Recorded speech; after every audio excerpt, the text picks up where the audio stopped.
Team India के उपकप्तान हार्दिक पांड्या की wife यहां पे नताशा स्टैनकोविक ने एक बड़ा खुलासा किया है हार्दिक पांड्या के साथ अपने रिश्तों को लेके। एक वीडियो उन्होंने यहां पे साझा किया है, सोशल मीडिया पे उन्होंने ये वीडियो साझा किया है। कॉफी उनके हाथ में है, कॉफी का एक कप वो सिप करते हुए एक चीज उन्होंने बोली है यहाँ पे। उन्होंने साफ तौर पे ये चीज बोली कि देखिए एक तो लोग बहुत जल्दी जजमेंटल हो जाते हैं, उन्हें नहीं पता होता है कि भाई दूसरे की लाइफ में क्या चल रहा है, क्या चीजें चल रही हैं, क्या हो रहा है, क्या नहीं हो रहा है। लेकिन लोग बाहर से बहुत जल्दी यहाँ पे जजमेंटल हो जाते हैं, बहुत जल्दी अपनी एक राय बना लेते हैं। तो पहला पॉइंट उन्होंने बोला कि आपको जजमेंटल होने की जरूरत नहीं है, आपको पता होना चाहिए पहले तो कि अंदर की बात क्या है, अंदर की कहानी क्या है। उसके बाद आपको अपनी राय बनानी है, आप राय बनाइए, लेकिन एम्पैथी रखिए, सिंपैथी रखिए यहां पे, और थोड़ा सा अपना दिमाग भी लगाइए। लेकिन उससे पहले यहां पे एक चीज और बोलती है नताशा स्टैनकोविक, जो कि कहीं ना कहीं रीडिंग बिटवीन द लाइंस वाली बात है यहां पे। और उन्होंने साफ तौर पे ये बात बोली कि आपको नहीं पता है कि कोई बंदा अपने कैरेक्टर में है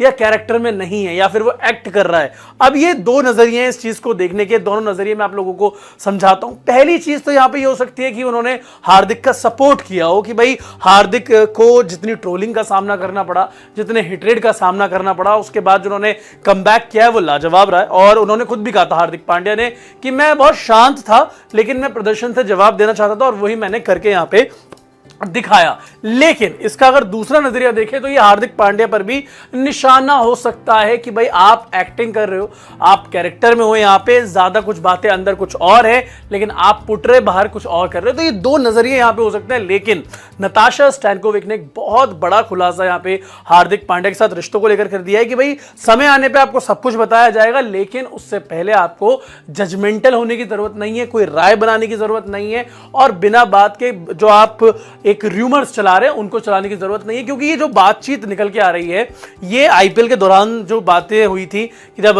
हार्दिक को बहुत ज्यादा ट्रोलिंग का, हेटरेट का सामना करना पड़ा था, तो लोगों ने कहा कि देखिए यहां पे नताशा स्टैनकोविक तो नजर ही नहीं आई।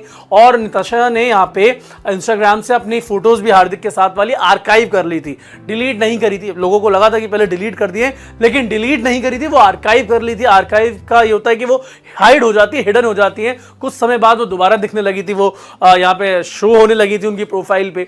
उन्होंने अपना नाम भी चेंज किया था बीच में। तो काफी सारी चीजें नताशा स्टैनकोविक ने पिछले 3-4 महीनों में की हैं, जो कि हार्दिक पांड्या से डायरेक्टली रिलेटेड हैं। और आप देखिए कि पूरे जश्न में उनके बेटे यहां पे नजर आए, उनके साथ उन्होंने फोटोज भी डाली, लेकिन नताशा नजर नहीं आई। नताशा अलग यहां पर शायद रह रही हैं, ये भी चीज हो सकती है। तो ये जो एक सुगबुगाहट है इस चीज की, इस पर अब ये नताशा का बयान कहीं ना कहीं और ज्यादा तेज से अटकलें यहां पर और तेज हो जाएंगी यहां पे। वैसे आप लोगों को क्या लगता है कि ये चल क्या रहा है इन दोनों के बीच में? और ये दोनों की जो ये आप एक कंट्रोवर्सी समझ लीजिए, कुछ भी समझ लीजिए, आप इसको किस तरह से देखते हैं? आप लोगों की क्या इस पर राय? आप लोग